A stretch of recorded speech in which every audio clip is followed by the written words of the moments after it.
तो बेटा आज हम शुरू करते हैं अध्याय 4। 3 अध्याय हमने पढ़ लिए हैं, पहला, दूसरा, तीसरा। अब शुरू करते हैं अध्याय 4। अध्याय 4 है वे आंखें। कवि है सुमित्रानंदन पंत। अध्याय का नाम क्या है? वे आंखें, सुमित्रानंदन पंत।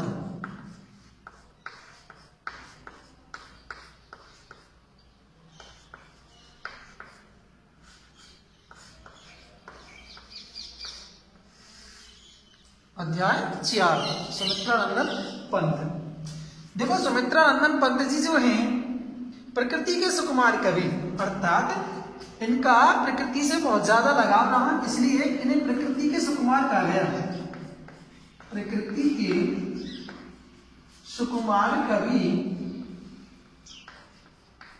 प्रकृति के सुकुमार कवि सुमित्रानंदन पंत जी का जन्म 20 मई सन 1900 में हुआ था। 20 मई सन 1900 ईस्वी को अल्मोड़ा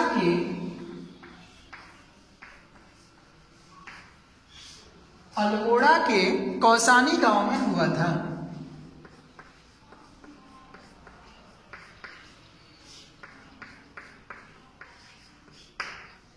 कवि सुमित्रानंदन पंत जी का जन्म 20 मई सन 1900 ईस्वी में अल्मोड़ा के कौसानी गांव में हुआ था।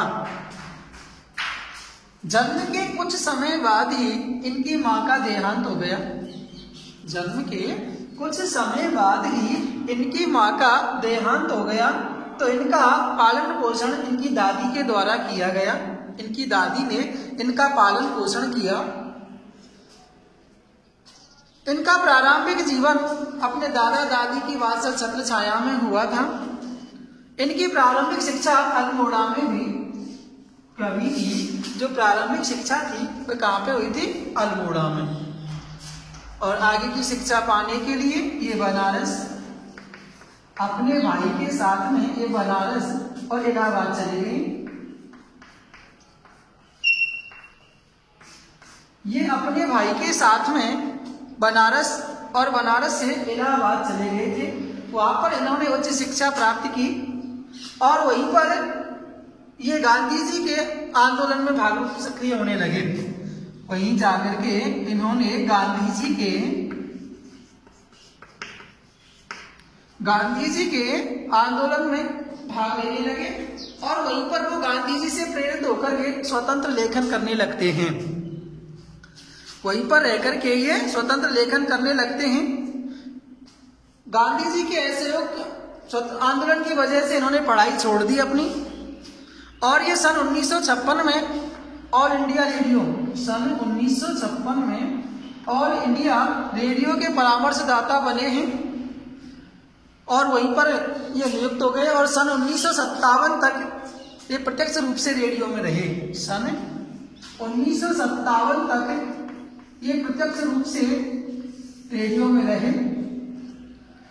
7 वर्ष की अल्पायु में ही इन्होंने रचना करना प्रारंभ किया था। इनकी पहली रचना सन 1916 में प्रकाशित हुई थी। सन 1916 में पंत जी की पहली रचना प्रकाशित हुई थी। वह प्रकृति के बीच में रमे हुए कवि थे। पंत जी प्रकृति के बीच में रमे हुए कवि थे। ये सरस्वती के महान पुजारी थे, जिनका 28 दिसंबर 1977 को 28 दिसंबर 1977 को देहांत हो गया था। इन्होंने अनेक रचनाएं की। इनकी रचनाएं जो थी उनमें वीणा ग्रंथि,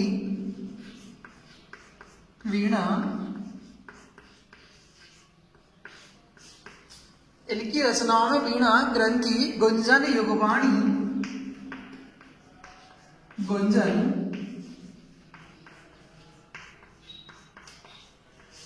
युगवाणी, ग्राम्या चिदंबरा,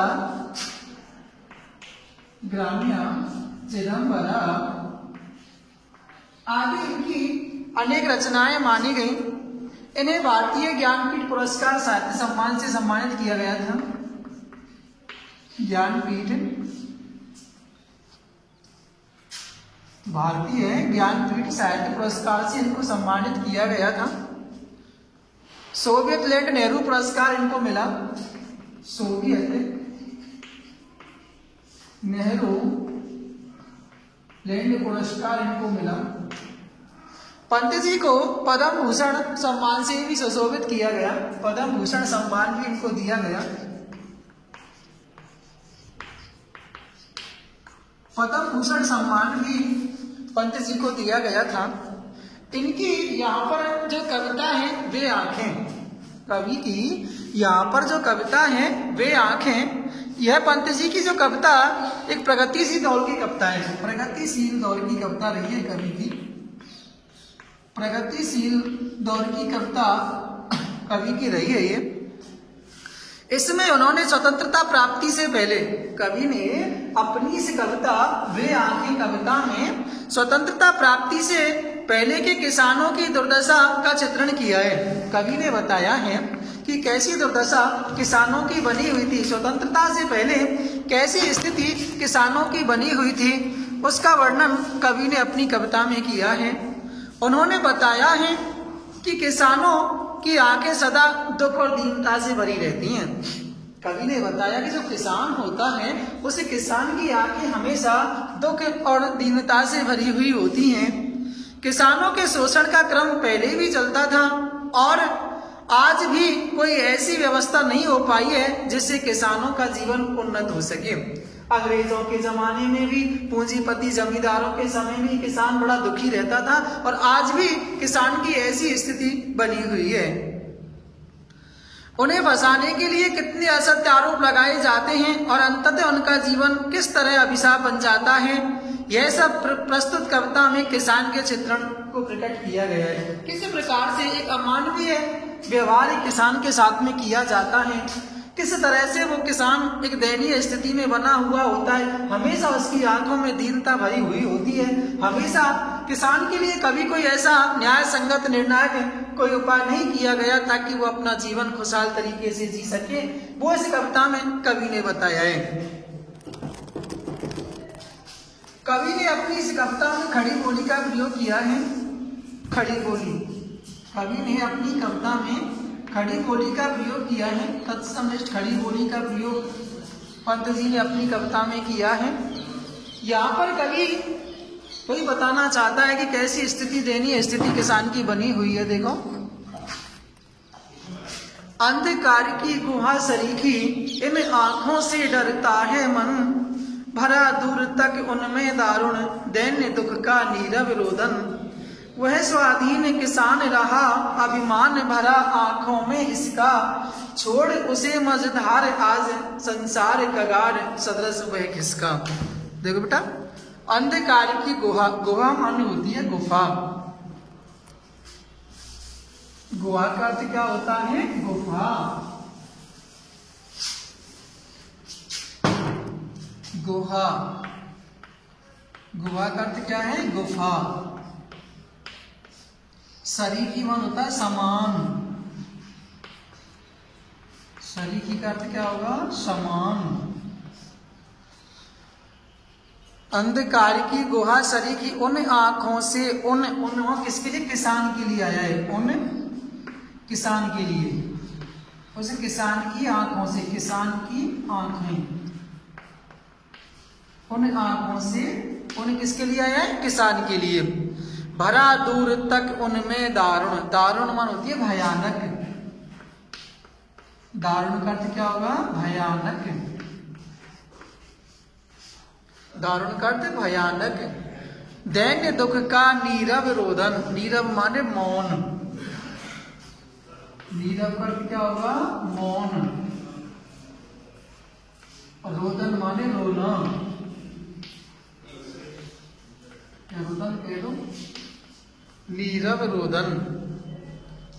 दैन्य दुख का, दैन्य मान होता है दीनता, दैन्य का क्या है? दीनता।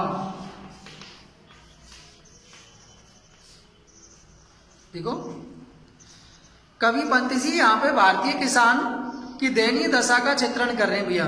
पंत जी ने यहाँ भारतीय किसान की उस दयनीय दशा का वर्णन करते हुए वो कहते हैं कि उस किसान की अंधकार की गुहा सरीखी, उस किसान की अंधकार से भरी हुई गुहा सरीखी, गुफा के समान जो आंखें हैं उन आंखों से डरता है। मन किसान की उन आंखों से कवि को डर लगता है। भरा दूर तक उनमें दारुण, भरा दूर तक उनमें दारुण, दैन्य दुख का नीरव रोदन। कवि बताना चाहता है कि उन आंखों की गहराई में दूर तक भयानकता और दीनता भरी हुई है। दैन्य दुख का नीरव रोदन, कवि कहना चाहता है कि उनमें दूर दूर तक निराशा भरी हुई है।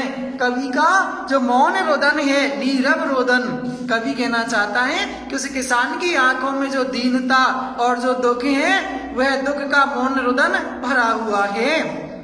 अर्थात कवि कहना चाहता है कि उस किसान की आंखों में भयानक शोषण, उसकी आंखों में भयानक शोषण, निराशा से ग्रस्त तथा दुख और व्यवस्था से व्यतीत उसकी आंखें मानो दिन रात चुपचाप रोती सी रहती हैं। कवि बताना चाहता है जो किसान है वह किसान अत्यधिक दुखी है।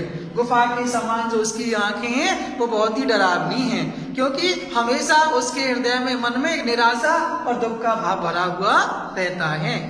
वह स्वाधीन किसान रहा अभिमान भरा आंखों में इसके। स्वाधीन मान होता है स्वतंत्र, स्वाधीन का अर्थ क्या होगा? स्वतंत्र या आजाद कह दो। स्वाधीन अभिमान भरा आंखों में उसके, छोड़ उसे मझधार आए। मझधार माने बीच में, मझधार का अर्थ क्या होगा? बीच में। मझधार आज संसार कगार सदृश वे खिसका। कगार माने किनारा, कगार का क्या होगा? किनारा।